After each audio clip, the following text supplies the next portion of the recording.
तो मित्रों, अभी सोशल मीडिया में, मेन स्ट्रीम मीडिया में एक खबर चर्चा का विषय बना हुआ है कि मधुबनी जिले के बेनीपट्टी में जन्मी मैथिली ठाकुर, जो आज के समय में देश विदेश में अपने संगीत के लिए प्रसिद्ध है।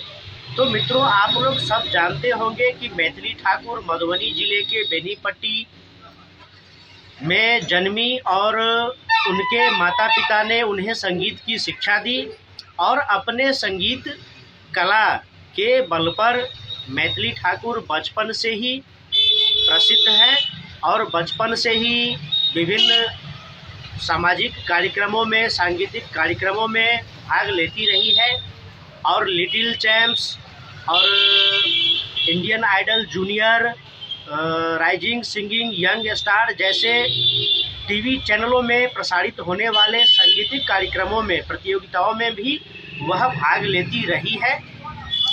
और 2019 में चुनाव आयोग के द्वारा मैथिली ठाकुर और उनके दो भाइयों ऋषभ और अयाची को मधुबनी का ब्रांड एम्बेसडर बनाया गया था।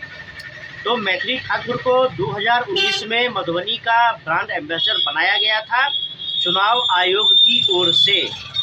तो आजकल क्या है, तो जो मैथिली ठाकुर का एक व्यक्तित्व है, पर्सनैलिटी है, तो बहुत सारे जो राष्ट्रवादी लोग हैं, जो धार्मिक लोग हैं, यानी कि धार्मिक लोग हैं, राष्ट्रवादी लोग हैं, तो मैथिली ठाकुर का जो व्यक्तित्व है, उनका जो आचरण है, उनकी जो शिक्षा दीक्षा है, उनके संस्कार है, वह सभी लोगों को अच्छा लगता है। आज के समय में हम देखते हैं कि लोग थोड़ा सा प्रसिद्धि पा लेते हैं, थोड़ा सा नाम हो जाता है, रुपया पैसा कमा लेते हैं और वह मॉडर्न हो जाते हैं और अपने आप को अपने मूल सभ्यता संस्कृति से अलग कर लेते हैं। लेकिन ऐसे में आज एक यंग जो पोस्टर है वह बनी हुई है मैथिली ठाकुर इस देश में, और बहुत सारे सांस्कृतिक कार्यक्रमों में, सामाजिक कार्यक्रमों में, सांगीतिक कार्यक्रमों में मैथिली ठाकुर को बुलाया जाता है, उन्हें सम्मानित किया जाता है। और उनकी जो शिक्षा दीक्षा है, संगीत का वातावरण उनके परिवार में पहले से ही रहा है और वह देश विदेश में प्रसिद्ध है। तो आज यह कयास लगाए जा रहे हैं, एक अफवाह फैल रही है, एक भ्रम फैल रहा है कि मैथिली ठाकुर को बीजेपी ने टिकट दिया है मधुबनी जिले के बेनीपट्टी विधानसभा क्षेत्र से, और अभी चर्चाएं हो रही है। और स्वयं मैथिली ठाकुर ने भी एक इंटरव्यू में बताया था कि अगर उन्हें बेनीपट्टी से या मधुबनी से विधानसभा चुनाव लड़ने का टिकट मिलता है भाजपा की ओर से, तो वह चुनाव लड़ेंगी और राजनीति में आएंगी। तो राजनीति कोई बुरी बात नहीं है। बहुत सारे लोगों का कहना है कि राजनीति जैसी गंदी चीज़ें हैं, उसमें मैथिली ठाकुर को नहीं आना चाहिए और उन्हें अपने संगीत पर ध्यान देना चाहिए। तो कोई कह रहा है कि मैथिली ठाकुर जैसे साफ स्वच्छ छवि, लोकप्रिय छवि लोग आए, जो सुशिक्षित हैं, सुसंस्कृत हैं, ऐसे लोग जब राजनीति में आएंगे तो राजनीति भी बदलेगा, देश का आबो हवा भी बदलेगा। तो अच्छे लोग अगर राजनीति में आते हैं, तो आज जो कहा जा रहा है कि राजनीति गंदी चीज़ है, तो राजनीति भी कहीं ना कहीं साफ सुथरा हो जाएगा। साफ सुथरे लोग राजनीति में आएंगे तो कोई चीज़ गंदा कब होता है, जब गंदे लोग उसमें आ जाते हैं, उसमें गंदगी फैल जाती है। लेकिन राजनीति में अच्छे लोग आएंगे तो निश्चित रूप से अच्छे लोग राजनीति में आएंगे तो अच्छी राजनीति होगी। और सही बात है, वैसे विरोध अच्छे लोगों से भी होता है, विरोध अच्छे कामों से भी होता है समाज में, लेकिन वो अलग बात है। लेकिन इस समय जो मैथिली ठाकुर की छवि है, मैथिली ठाकुर के जो गुण हैं, संस्कार है, वह कहीं भी किसी से भी ऊपर है।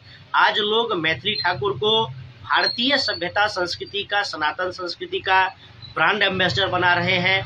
चुनाव आयोग ब्रांड एम्बेसडर बना रहा है मैथिली ठाकुर को, तो उनका नाम है, यश है, मान सम्मान है, इस देश में ही नहीं पूरी दुनिया भर में।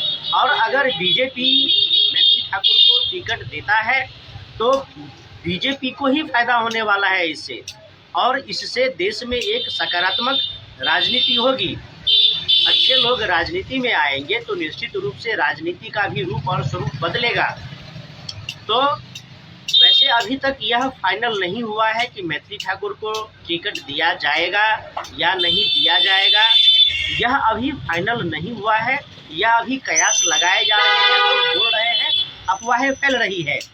लेकिन आगे इस बात की बहुत संभावना है कि मैथिली ठाकुर को टिकट मिलेगा, क्योंकि भाजपा भी बहुत लंबे समय से यह प्रयास कर रहा है कि भाजपा में अच्छे लोग जुड़े तो अच्छी राजनीति होगी, विकासवादी राजनीति होगी। भाजपा को इससे लाभ जरूर मिलेगा, क्योंकि कोई लोकप्रिय आदमी किसी राजनीतिक दल से जुड़ता है, कोई लोकप्रिय व्यक्तित्व किसी राजनीतिक दल से जुड़ता है तो उस राजनीतिक दल का भी फायदा होता है। और निश्चित रूप से अगर समाज सेवा कोई करना चाहता है, जन सेवा कोई करना चाहता है, तो राजनीति एक बहुत अच्छा माध्यम है जन सेवा और समाज सेवा करने का।